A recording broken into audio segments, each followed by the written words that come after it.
우리는 5월 동안 욥기를 함께 살피고 있습니다. 좌우에 있는 분들에게 이제 이렇게 한번 인사해 보게요. 고생 많으셨어요. 네. 정말 신기하게도 욥기를 볼 때 여러분의 삶에 많은 고난이 닥쳤을 것입니다. 그걸 경험했을 것인데요.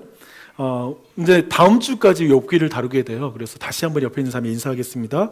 조금만 더 고생하시게요. 네, 조금만 더 고생. 네, 네. 우리는 이런 것을 보았죠. 욥은 그 자신은 고난이 왜 닥치는지 모르지만 우리는 욥이 왜 그 고난이 시작되었는지 우리는 잘 알고 있습니다. 하늘 법정에서 하나님은 욥이 온전하고 정직하고 그리고 하나님을 경외하는 사람이라고 정말 자랑하시죠. 칭찬하시죠. 그때 사탄이 하나님께 이렇게 말합니다.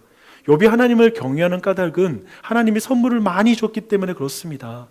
만약에 하나님이 주신 선물을 다시 걷어가면 그때 욥이 계속 하나님을 경외하는지 한번 봐봅시다 라고 이렇게 말했죠. 그래서 하나님께서는 이 사탄의 제안에 응하십니다. 하나님은 사탄이 욥의 생명 외에 모든 것을 거둬가는 것을 허락하는 그런 제한적인 허락을 하시죠. 그래서 욥에게 고난이 말 그대로 폭풍같이 임합니다. 폭풍이라는 이 단어를 좀 주목해 보십시오. 진짜 인생에 폭풍과 같은 고난이 임하게 됩니다. 욥은 고통 속에서 그의 몸과 그 마음은 완전히 만신창이가 되죠. 욥은 그의 마음을 이제 위로하고 치료하기에 온 그런 친구들에게 하나님을 향해 절규를 하는 그런 말을 하죠. 그리고 나서 이제 그 세 친구들과 긴 논쟁으로 들어가게 됩니다. 논쟁은 친구 1, 2, 3과 3라운드에 걸쳐서 9번의 배틀이 일어납니다. 그래서 썰전이라고 부르죠. 그래서 성경에 정말 엄청난 썰전이 벌어지게 됩니다. 이 논쟁에 세 가지 구체적인 질문이 있어요. 그 세 가지 구체적인 질문은 첫 번째, 하나님은 공의로우신가? 라는 질문. 두 번째, 하나님은 공의의 원칙으로 세상을 정말 다스리고 있는가에 대한 부분. 그렇다면 세 번째, 욥의 고난은 어떻게 설명될 수 있는가? 왜냐하면 욥은 굉장히 의로운 사람이기도 하니까요. 그렇죠? 그래서 욥의 세 친구들은 이제 욥과 세 친구들은 한마디로 하나님은 이런 분일 거야 라고 제안하는 것에 대해서 논쟁을 벌입니다. 네, 이 주제는 굉장히 중요합니다. 왜냐하면 오늘날에도 사실상 제가 이제 경험해 보니까 제가 이렇게 설교를 하지만 여러분 각자가 신학자입니다. 그래서 여러분 각자가 하나님은 이런 분일 거야 라고 생각하고 제 설교를 듣게 되죠. 아마도 성경은 나는 이런 책이라고 생각해 하면서 여러분 각자가 해석하면서 제 설교를 듣게 될 것입니다. 그런데 정말 그런 면에서 벌써 우리 모두가 하나님을 제한하는, 자기가 생각하는 하나님을 만들고 신앙생활을 할 수 있기 때문에 그런 의미에서 굉장히 이 욥의 논쟁은 굉장히 중요한 내용을 가지고 있는 것이죠. 근데 욥의 세 친구들은 이제 이렇게 주장합니다. 하나님은 공의로운 하나님이실 거야. 아니, 공의로운 하나님이셔. 그래서 뿌린 대로 거두게 하시는 그 인과율로 세상을 다스리고 계시지. 사람이 선을 행하면 성공을 그리고 그런 어떤 보상을 해주고 악을 행하면 재앙과 벌을 주시는 하나님이시지. 그래서 우리는 욥이 당하는 재앙과 벌을 통해 그가 이전에 큰 죄와 악을 행했다는 걸 우리는 확신할 수 있어. 분명히 그가 큰 죄와 악을 저질러서 지금 이런 일을 당하는 거야 라고 이렇게 말합니다. 그래서 그들은 논쟁 중에 너 이런 죄를 짓지 않았니? 라는 논쟁까지 가요. 뭐냐면 그들이 생각하는 죄의 리스트, 욥이 지을 만한 죄의 리스트를 막 언급해줘요. 그러니까 되게 잔인하죠, 그렇죠? 너 이런 죄 안 저질렀어? 혹시 너 이런 죄 저질러서 이런 일 당하는 거 아닐까? 막 이렇게 하나하나 그냥 이렇게 죄의 전수조사라고 해야 되나? 그냥 하나하나 그냥 조목조목 그렇게 폭력을 가합니다. 그렇다면 그러나 욥 자신은 어떻게 말하냐면 자기가 당하는 고난은 자신의 죄 때문이 아니다라고 이렇게 말하고 있습니다. 그렇다면 욥이 당하는 고난의 이유는 뭔가, 그 원인은 무엇인가? 라는 질문이 생기죠. 근데 이 부분을 욥이 알 수가 없는 거예요. 도저히 이 고난이 자신의 죄 때문에 생긴 것 같지는 않고, 근데 왜 그런지 이해가 안 되는 거예요. 도저히 이해가 안 되고 설명이 안 되는 거예요. 그 상태에서 하나님이 공의로우신 분이 아니다라는 주장까지 갑니다.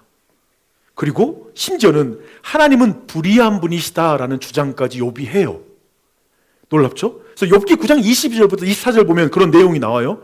여러분 모두가 욥은 처음에 온전하고 착하다라는 것, 그리고 원망하지 않았다는 설교에 익숙하기 때문에 욥이 정말 그런 말을 했을까 싶어서 제가 한번 읽어드릴게요. 욥기 9장 22절로 24절 말씀입니다. 일이 다 같은 것이라 그러므로 나는 말하기를 하나님이 온전한 자나 악한 자나 멸망시키신다 하나니 갑자기 재난이 닥쳐 죽을지라도 무지한 자의 절망도 그가 비웃으시리라.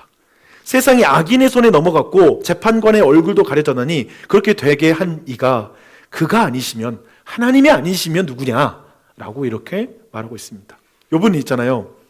의인이나 찬찬히 보니까 의인이나 악인이나 다 하나님이 똑같이 대하신다. 그런 말 하는 거죠. 요즘 그러잖아요. 예수 믿으면 잘 돼. 그러면 아니 예수 안 믿어도 잘 되던데 이런 말을 하겠죠. 그렇죠? 그러니까 예수 믿거나 안 믿거나 다 그냥 똑같이 그냥 벌 받던데 아니면 똑같이 병 걸리던데 어쩌면 이렇게 말하기도 하고요. 도리어 야야 담배 피워도 오래 살더라. 술도 마시고 피워 막 그렇게 하면서 도리어 건강하게 지내다가 빨리 죽은 사례를 말하면서 그런 말을 하기도 하죠. 그렇죠? 그래요. 심지어 부당하게 고난을 당하는 무지한 자의 절망을 하나님께서 비웃고 계신다라고 욥은 말하고 있습니다. 그런데 욥은 이런 말을 하면서 사실 굉장히 불편해요.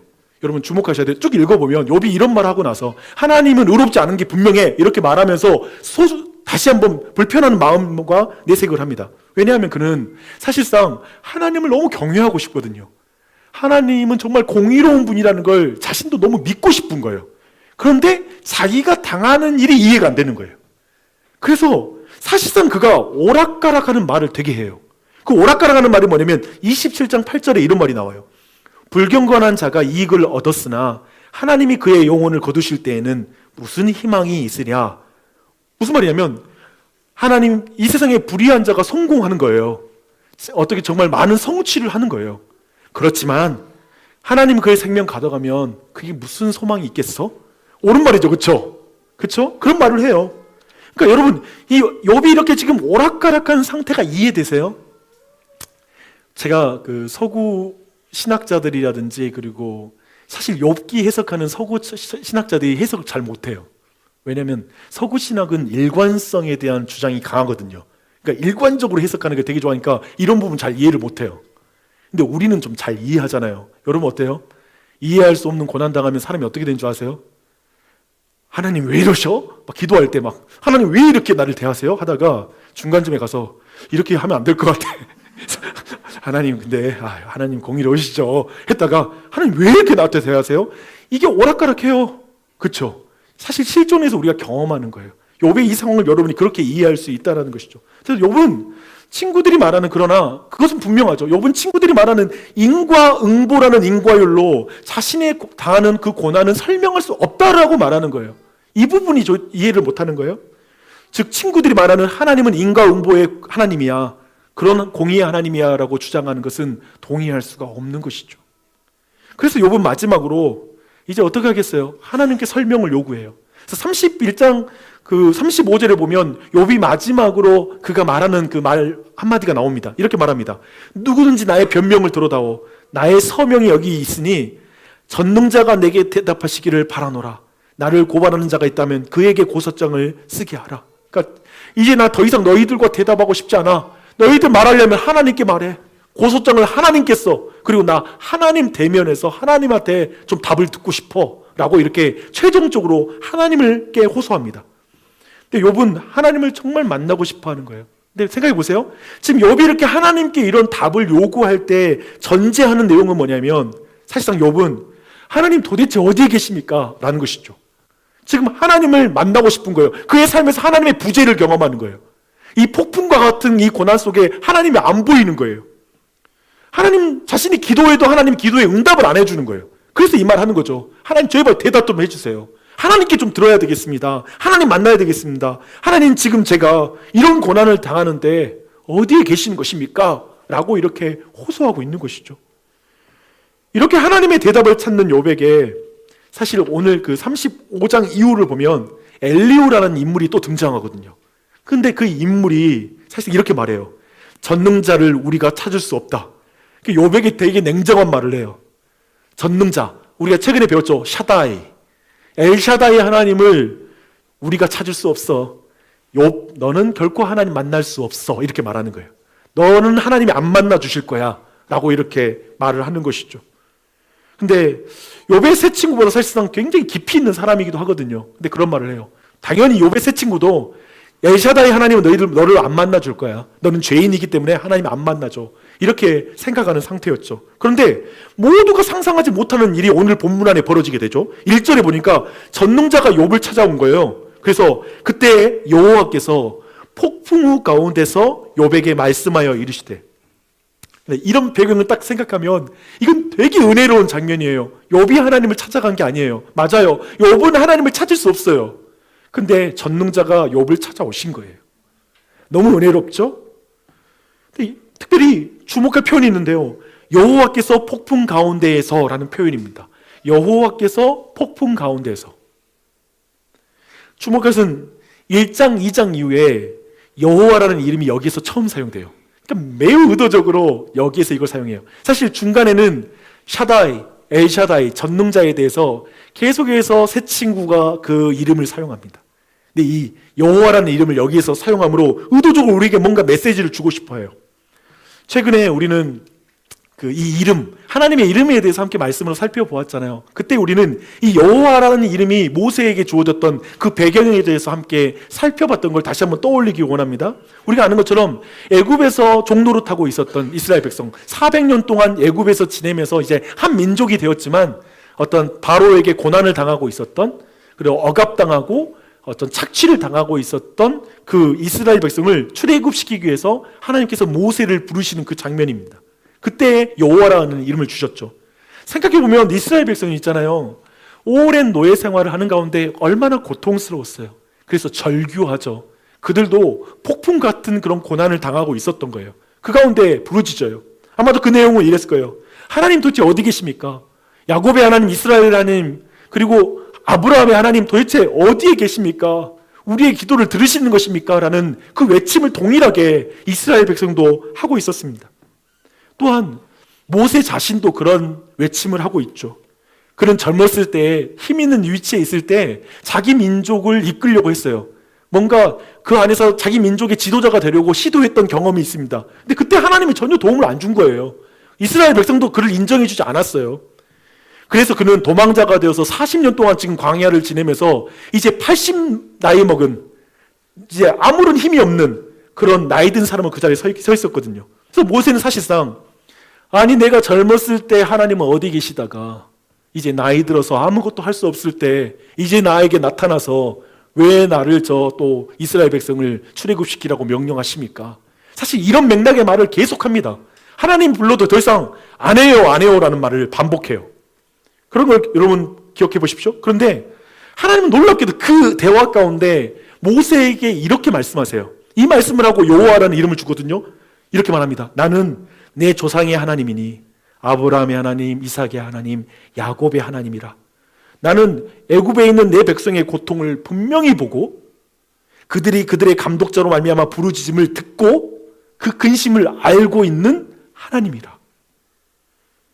이 말이 뭐예요? 난 너희들을 떠난 적이 없어. 난 너희들의 모든 걸 보고 있었어. 함께하고 있었어. 라는 말씀이죠. 이제 가라. 이스라엘 자손의 부르짖음이 내게 달하고 애굽 사람이 그들을 괴롭히는 학대도 내가 보았느니라. 너희를 학대하는 모든 건 내가 다 보고 있었어. 라고 분명하게 말씀하고 있는 것이죠. 그래서 하나님은 그의 백성과 함께하고 모세도 보셨음을 강조하시면서 여호와라는 이름을 준 거예요. 그렇다면 이 여호와라는 이름은 굉장히 친밀하고 그리고 우리 따뜻한 이름이에요. 언약의 이름. 그리고 하나님과 우리의 관계를 정말 따뜻하게 그리고 있는 그러한 이름이라고 보면 됩니다. 그래서 분명 여기도 그러나 그분이 폭풍우 가운데 지금 여호와가 말씀하잖아요. 그러면서 폭풍우는 분명히 어떤 의미냐면 하나님의 무섭고 그리고 주권적인 능력을 가리키는 그런 단어입니다. 폭풍우 가운데 이미지가 와닿잖아요, 그렇죠? 폭풍우 가운데서도 욥을 그래서 만나주시는 여호와 하나님은 매우 더 따뜻해져요. 그렇게 주권적이고 능력이 있는데 그분이 여호와야. 우리에게 사랑의 관계를 맺고 언약을 지키시는 여호와야. 그런 의미에서 이건 훨씬 다르게 이 내용이 우리에게 와닿는 것이죠. 그래서 참으로 욥은 문자 그대로 생각해 보면 지금 욥이 당한 그 상황을 문자 그대로 본다면 폭풍 가운데 있잖아요. 얼마나 큰 고통 가운데 있어요. 고난의 중심에 있죠. 폭풍이란 게 그 사람의 일상이 되어버렸어요. 욥은 이해할 수 없는 그 부당한 폭풍 속에서 하나님은 어디 계십니까? 제 말을 듣고 계십니까? 왜 이렇게 나를 몰아치십니까? 라고 외치고 있는 그 상황이었죠. 그런데 그 폭풍 가운데 여호와께서 욥에게 말씀하셨다라는 그 말은 마치 이렇게 말씀하는 것이죠. 욥아, 나는 지금 이 폭풍 가운데에도 너와 함께하고 있었단다. 난 너를 결코 떠난 적이 없어. 나는 너와 함께하고 있어.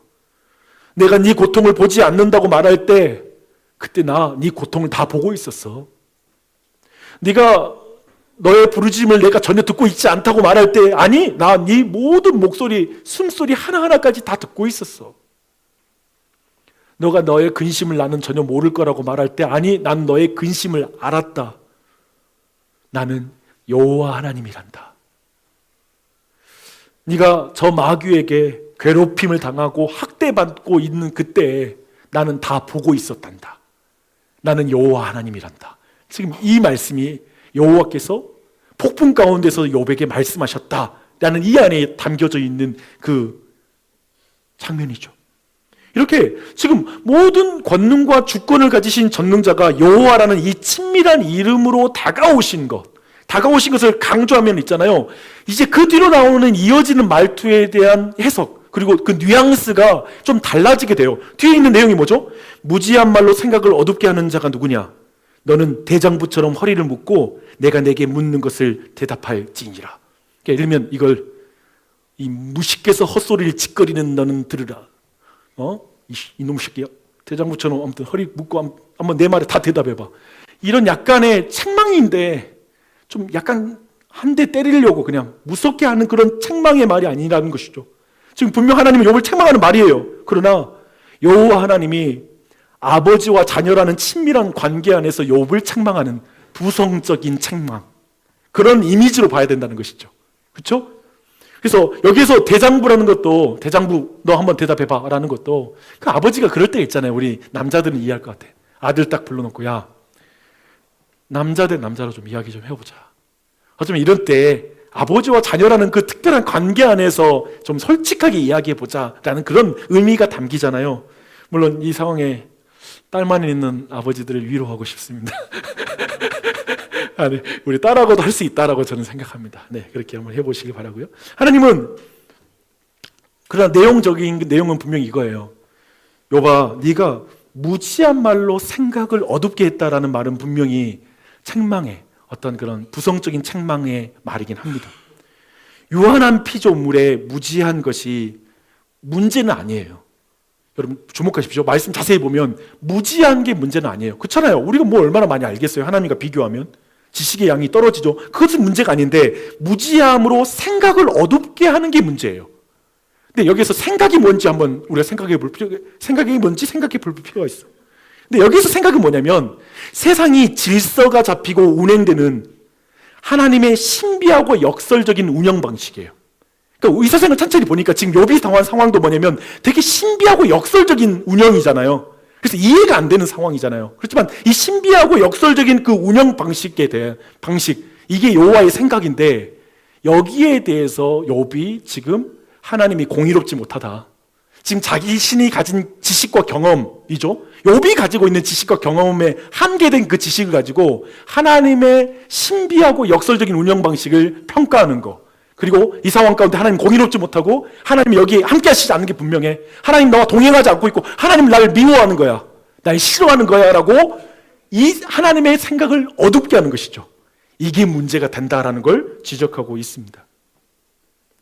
근데 욥과 세 친구가 도저히 세 친구 이해할 수 없는 하나님의 운영 방식은 무엇이었습니까? 하나님은 공의로 이 세상을 통치하신다는 거예요. 당연히 선한 자에게는 성공을, 악한 자에게는 실패를 주는 것이 공의가 맞아요. 그렇다면 욥이 왜 고난을 당하냐는 것이죠. 욥이 선한 사람인데, 문제 없는 사람인데 왜 고난을 당하냐? 욥은 자신이 가진 경험과 지식으로 하나님의 통치 방식을 비난하면서 하나님은 불의하다고 말하죠. 하나님의 생각을 어둡게 만들죠. 또 새 친구는 다른 방식이죠. 지금 분명히 욥은 우리가 1장에서 본 것처럼 의로운 사람이고 정직하고 하나님을 경외하는 사람이 맞아요. 그리고 이 고난은 우리가 아는 것처럼 우리 독자들은 다 알죠. 욥이 죄 때문에 이 일을 당하지 않나가 알고 있어요. 근데 친구들은 죄 때문에 당한다고 말하잖아요. 이 또한도 하나님의 생각을 어둡게 하는 행동이었죠. 공이 모두 그런 상태에 있었습니다. 하나님이 이제 이 상태에서 이걸 바로잡아 주는 것이죠. 그러니까 무지한 말로 하나님의 생각을 어둡게 하는 것.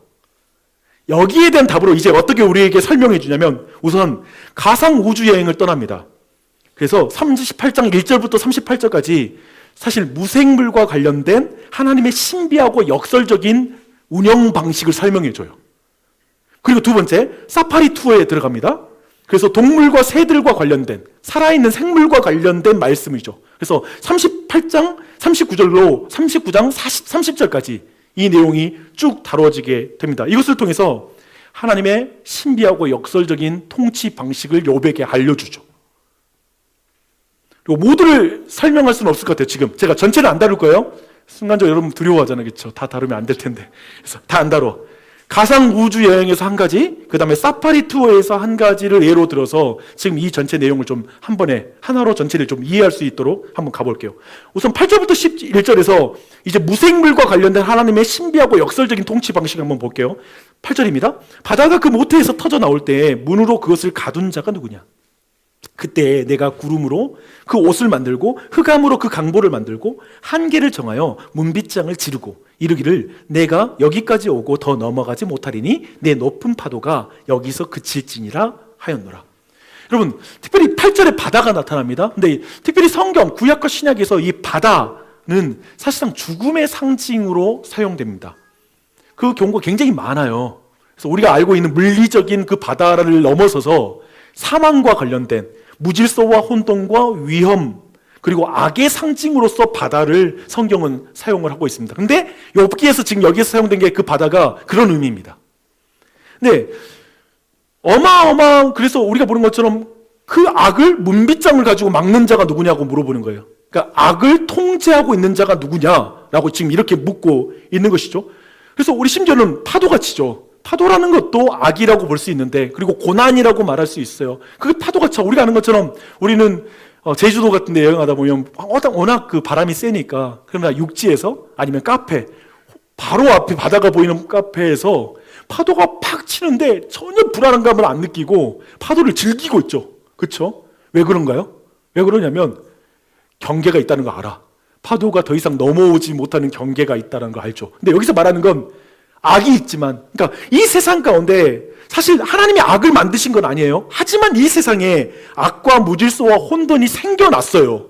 우리가 보는 것처럼 그런 것이 이 세상에 존재하고 있죠. 그러나 그것이 한계를 가지고 있고 하나님이 통치하고 있다라고 말하는 것이죠. 왜냐하면 지금 욥이 당하고 있는 건 뭐예요? 파도가 닥쳤는데 하나님이 그 파도를 전혀 통제하고 못하고 있다고 느껴지는 거예요.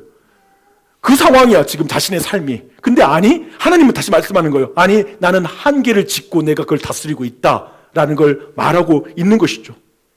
그래서 내 높은 파도가 여기서 그칠지니라. 하나님이 이렇게 말하는 거예요. 그렇게 하고 있는 분이시란 걸 드러내고 있는 것이죠. 지금 쭉 물과 같은 부분을 말하고 있습니다.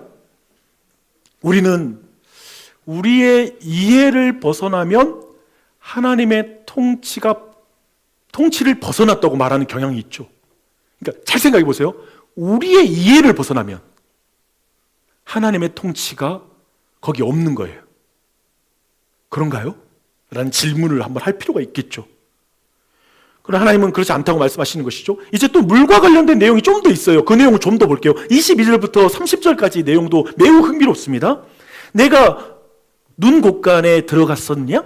우박 창고를 보았느냐? 내가 환난 때의 교전과 전쟁의 날을 위하여 이것을 남겨두느라. 광명이 어느 길로 뻗치며 동풍이 어느 길로 땅에 흩어지느냐? 누가 홍수를 위하여 물길을 터주었으며 우레와 번갯길을 내어줬느냐?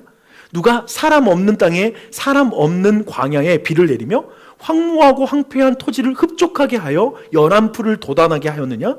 비에게 아비가 있느냐?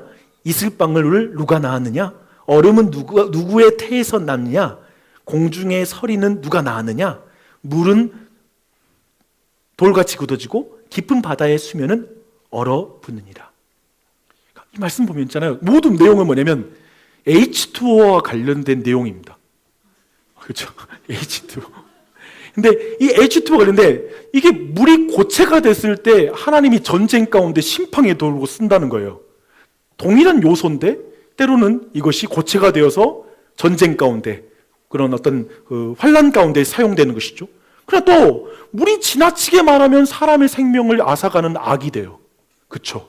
홍수가 되면 사람이 휩쓸려 가요. 통제가 안 돼요. 그런 걸 경험하게 돼요. 그러나 그 물은 있잖아요. 황무하고 황폐한 토지에 가면 생명을 내요. 살려내요. 그러니까 즉 동일한 요소가 다른 결과를 내는데 이 내용을 짐작하기 어려운 거예요. 이게 어떻게 서로 작용하는지가 모르는 거예요.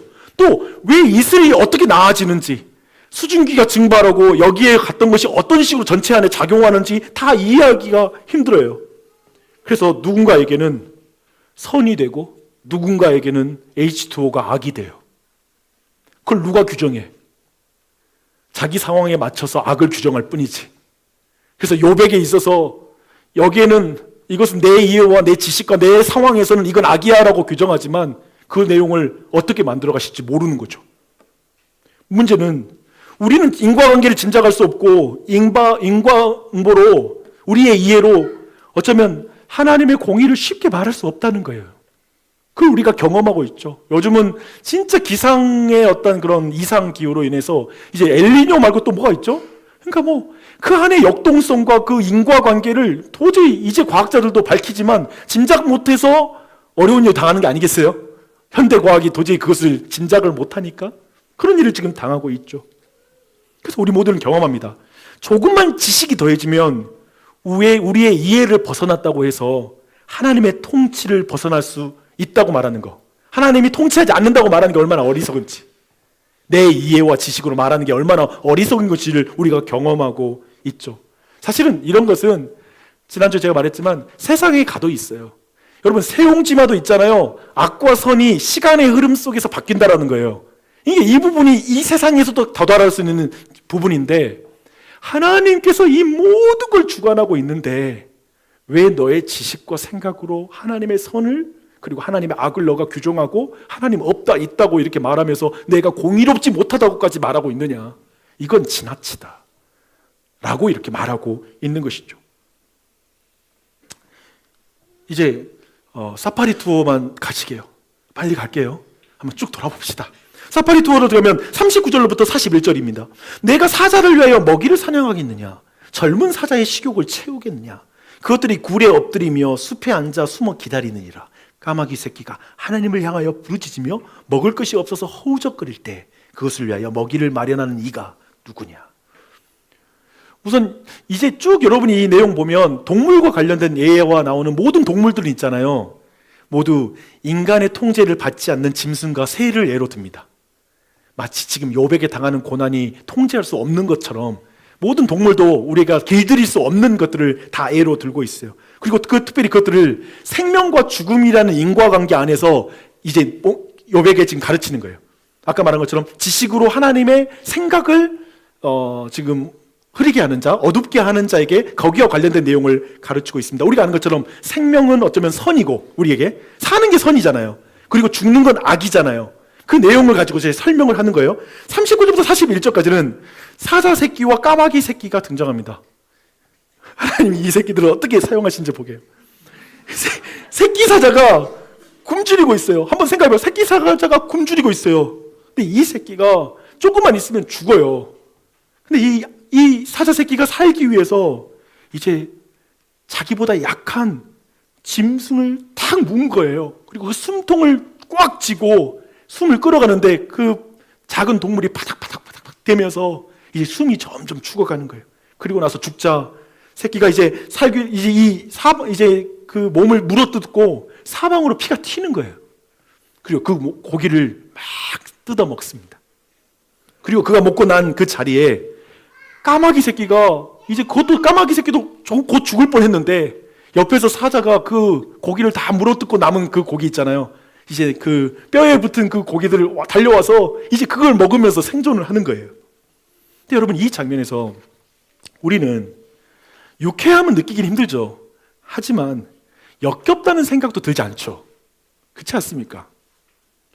여러분 안에 베지터리언이 있을 수 있는데 그분들도 그렇게는 생각하지 않을 것 같아요. 그렇죠? 이걸 너무 역겹다, 이러면 안 돼, 이건 악한 거야 라고 생각하지 않을 거예요. 근데 이 안에 이 모든 걸 논리적으로 설명한다면 한쪽이 죽고 한쪽이 사는 원리예요. 그래서 한쪽이 살려면 한쪽이 죽어야 돼요.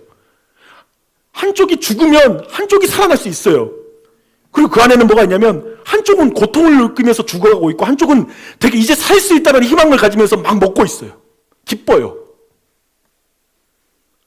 근데 우리 모두는 여기에서 도대체 하나님이 만든 세상에 왜 이런 역설이 존재할까? 왜 한쪽은 죽고 한쪽이 살아나는, 한 희생을 통하여 누군가 살아나는 이 역설이 왜 여기에 담겨 있고 이 의미는 뭘까라는 질문을 하게 되는 것이죠. 신비해요. 우리는 충분히 이해할 수 없어요. 근데 이 부분, 지금 자연이라는 것을 통해서, 지금 생물을 통해 이 설명을 하면서 우리 모두에게 너의 지식과 경험으로 이해할 수 없다고 해서 하나님은 공의롭지 못하다고 말하는 게 정당한 것이냐 라고 물어보는 것이죠. 어렵죠. 그렇죠? 그래서 이제 38장 정리하고 전체 좀 적용해 보겠습니다. 우리는 이 대화가 어떻게 시작된지 알고 있죠? 38장이 무지한 말로 생각을 어둡게 하는 자가 누구냐와 관련이 있음을 우리가 염두에 두고 쭉 내용을 한번 이제 정리해 볼 필요가 있습니다. 여호와 하나님은 고난을 당하는 그 과정에서 함께 하시는 친밀한 하나님, 언약의 하나님, 아버지로서 아들인 욥이 자신의 경험과 지식을 가지고 하나님의 신비와 역설적인 그 통치 방식에 대해서 오해하고 비난하는 것, 그리고 도리어 하나님이 불의하다고 말한 것에 대해서 부드럽게 바로잡아주는 말씀을 지금 하고 있습니다. 여러분 혹시 이 안에 우리도 하나님이 그렇게 말씀하신 걸 느꼈으면 좋겠어요. 혹시 여러분이 요즘 자신의 어떤 지식과 경험으로 하나님 왜 나를 이렇게 두세요? 하나님 왜 나에게 삶에 함께하지 않으시는 거예요? 하나님 왜 이렇게 내 삶의 악을 통제하지 않고 계십니까? 라고 느끼시는 분이 계시다면 하나님이 부드럽게 우리를 바로잡고 싶어 하시는 아버지이신 걸 믿으시길 바랍니다. 그런 은혜가 있길 바라요. 사실 욥이 했던, 이제 근데 보면 욥이 했던 질문에 하나님이 직접적으로 대답을 하나도 안 해주는 거, 이게 독특해요. 하나님 대답 하나도 안 해줘요. 대신 하나님이 욥에게 질문 폭탄을 안겨주는 게 오늘 38장과 39장이에요. 잔뜩 질문해요. 하나님이 욥과 우리의 질문에 답하지 않기로 선택하신 것은 정말 놀라워요. 여러분 앞으로 그걸 많이 경험하실걸요. 하나님께 질문 많이 해보세요. 답을 안 해줘요. 답을 겁나 안 해줘. 이토록 안 해줄까? 그렇죠? 근데 대신 갑자기 마음에 누구야 너 이러지 않니? 뭐 이런 질문은 들리는 것 같아. 막 그런 일을 경험할 수 있죠. 우리는 하나님이 서둘러서 저나 여러분과 그리고 지금 이 상황에서 제가 볼 땐 서둘러서 1장 2장에서의 천상의 대화를 빨리 욥에게 들려주기를 원하지 않으세요, 여러분? 빨리 야 너 이렇게 사실이 고난당하는 건 정말 사단이 나한테 이렇게 시비 걸었는데 그래서 이렇게 이런 일이 벌어진 거야. 이걸 빨리 말해줬으면 좋겠어요. 근데 욥 끝날 때까지 한마디도 하나님이 그 욥의 질문에 답하지 않고요. 근데 하나님이 질문만 계속했는데 욥에게는 그게 답이 돼요. 자기가 원했던 질문에 답하지 않았는데 답이 됐어요.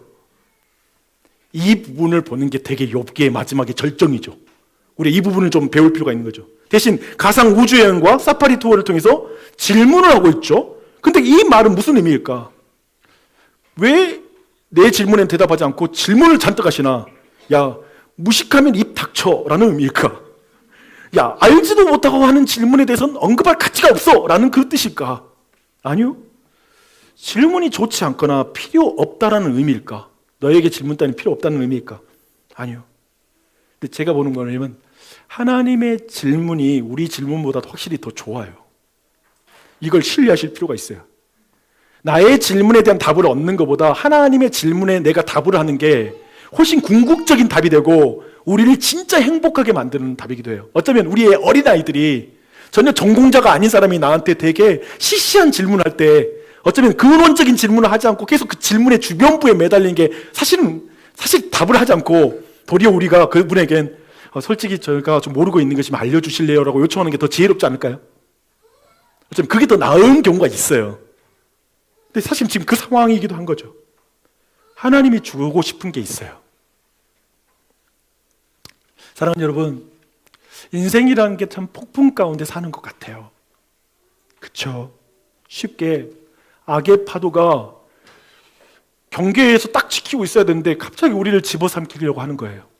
우는 사자가 딱 그 자리에 있으면 좋은데 목에 줄이 매여 있어야 되는데 그냥 내 목덜미를 움켜쥐는 것 같은 고난의 삶으로 우리가 들어갈 때가 있잖아요. 부정할 수 없죠. 그리고 그게 두렵죠. 그리고 그것을 대강 우리의 삶으로 내 힘으로 막아갈 수 있는 방식이 뭐냐면 통장 많이 만들고, 많이 만들면 안 돼. 많이 쌓여야 돼. 그리고 보험도 많이 들고, 어쩌면 그게 더 손에 잡힌 것일 수 있죠. 그래요. 우리 모두 파도가 치는 세상에 살고 있어요. 나 어느 정도 지금 정규직 갖고 있으니까 그래, 이제 아들놈만 딸만 이제 그 정규직 갖고 좋은 대학교 가면 될 텐데 라는 마음으로 있을 수 있어요. 뭔가 통제를 하고 싶어요. 근데 통제하지 못하고 있고, 하나님도 내 삶에 이런 고난을 통제하고 못하신 것처럼 느껴지고, 그래서 하나님이 나로 하여금 떠나 계신 것 같고 함께하지 않는 것 같고, 어디 계시냐고, 내 기도 듣고 계시냐라고 말하고 싶을 때가 있을 수 있습니다. 그리고 그런 의미에서 제가 열심히, 그래도 그 과정 속에 내가 좀 열심히 사는 것도 열심히 살기도 하고, 애들도 학원 보내려고, 없는 형편에도 애들 공부시키려고 몸부림치고 있고, 다들 지금 궁핍하잖아요. 그렇죠? 다 버는 만큼 아이들 위해서 쓰고 있어요. 그렇게 열심히 살면서 또 교회도 열심히 하려고, 내가 하나님 믿고 따르는 것도 열심히 하고 있는데 왜 이런 일이 닥칠까? 부당해 보이는 일이 우리의 삶에 닥칠 때도 있습니다. 그래서 거기서 내 지식과 경험으로 도저히 하나님이 계시지 않는 것 같은 상황, 근데 그 상황에 기억하십시오. 여호와 하나님이 그 폭풍 가운데 여러분에게 말씀하십니다. 내가 다 들었다. 내가 알고 있다. 너의 근심을 안다. 너와 함께한다. 라고 말씀하십니다. 저는 이 말씀에 여러분이 이걸 믿음으로 여러분 안에 큰 위로가 넘치길 바랍니다. 이것이 너무나 중요한 사실입니다. 폭풍 가운데 여러분에게 말씀하시는, 우리가 보기에 신비롭고 역설적인 하나님의 통치, 맞아요. 너무 신비하고 역설적이어서 이해가 안 돼요 라는 표현이 입에 달려있죠. 왜 이런지 이해가 안 돼요. 그런데 하나님은 천천히 성경의 모든 내용을 보니까요, 성경의 내용이 이러더라고요. 이해가 아닌 믿음이구나. 하나님을 믿는 것, 이해돼서 갈 수 있는 길이 아닐 때가 많아요. 아마도 이해되는 걸로 안정감을 느끼고 행복하다면 아마도 우리의 인생은 대부분은 불행할 거예요. 이해되지 않는 순간이 너무 많으니까. 아니, 주님을 믿는 것. 혹시 이 자리에 질문이 너무 많은 분들 계십니까? 아니요. 믿음으로 이해가 되는 것이죠. 하나님이 욥에게 하신 모든 질문은 대부분 있잖아요. 독특한 게 있는데 뭐냐면, 아닙니다, 저는 모릅니다를 만들어내려고 하는 질문이 아니에요. 그러니까 너 이거 알아 그러시거든요. 그게 뭐냐면 무식한 거, 그러니까 찌그러져서 나를 따라와라는 그런 의미가 아니에요. 도리어 대부분의 질문이 뭐가 요구되냐면, 아니요, 제가 하지 않았는데요, 제가 안 만들었는데요, 이걸 유도해요. 뭘 말하는 거냐면, 내가 창조주야. 창조주가 이 일에 간섭하고 있어. 내가 이 모든 걸 붙들고 있어. 이걸 믿어. 나를 믿어라고 말하는 것이죠. 누구를 믿습니까? 이해될 수 않는 상황 속에서도 유일하게 제가 성경을 보니 한 가지 확실한 게 있는데, 사망의 바다가, 파도가 경계를 넘었던 일이 있습니다. 진짜 경계를 넘었던 일이었어요. 그 일은 십자가 위에 달린 예수님께 덮친 사건이었습니다. 사망과 인간의 죄가 예수 그리스도께 덮쳤습니다. 경계를 모르고 감히 성자 예수 그리스도께 덮쳤어요. 그런 죄 때문에, 그의 죄 때문이 아니라 우리의 죄 때문에 당하는 부당한 고난이었죠. 그래서 그 부당한 고난으로 우리 모두가 부당한 은혜를 받게 되었다라고 성경은 말하고 있습니다. 값없이 은혜를 받은 것이죠. 이 세상에는 특별히 우는 사자가 마귀에 잡혀 먹힐 수밖에 없었던 우리 대신 피를 흘리고 살이 찢기는 고통을 당한 분이 한 분 계셨다고 성경은 말하고 있습니다. 예수 그리스도이십니다. 그는 다 찢겼습니다. 피가 다 튀었습니다. 다 흘리셨습니다. 왜냐하면 우리의 죄를 대신 짊어지기 위해, 그리고 우리에게 생명을 주기 위해서, 자기 살을 먹여서 사자가 무엇을 먹고 또 그것이 누군가를 살리는 것처럼 그분의 살로, 그분이 진짜 원인이 되어서 우리 모두를 굶어 죽을 수밖에 없는, 생명이 없는 우리에게 생명을 주시기 위해 예수님이 십자가에 달려서 살과 피를 내어주셨습니다. 이분을 믿으십시오. 그분이 너무 확실하니까요, 우리는 그 예수님을 만나면서 내 질문, 좋은 질문 많겠지만 많은 질문이 아니라 이해되면 갈게요가 아니라 예수님 따를게요. 이해할 수 없지만, 특별히 교사로 섬기는 우리 청소년부 선생님들, 또 우리 주일학교 전체 보니까요 40명 정도 되는 교사가 우리 교회에 서 있어요. 얼마나 감사한지. 근데 그분들 때로는 주님께 봉사하고 섬기는 일이 때로는 부당하게 또 어려운 일을 당할 때가 있어요. 좋은 의미로 하는데 누군가 저 오해할 때도 있고 힘든 일을 당하기도 해요. 기억하십시오. 구주 예수님을 끝까지 붙드십시오. 그분과 동행하십시오. 그분이 함께 하십니다. 그 은혜 가운데 모든 일을 넉넉히 감당한 우리 교사 선생님 또한 되었으면 좋겠습니다.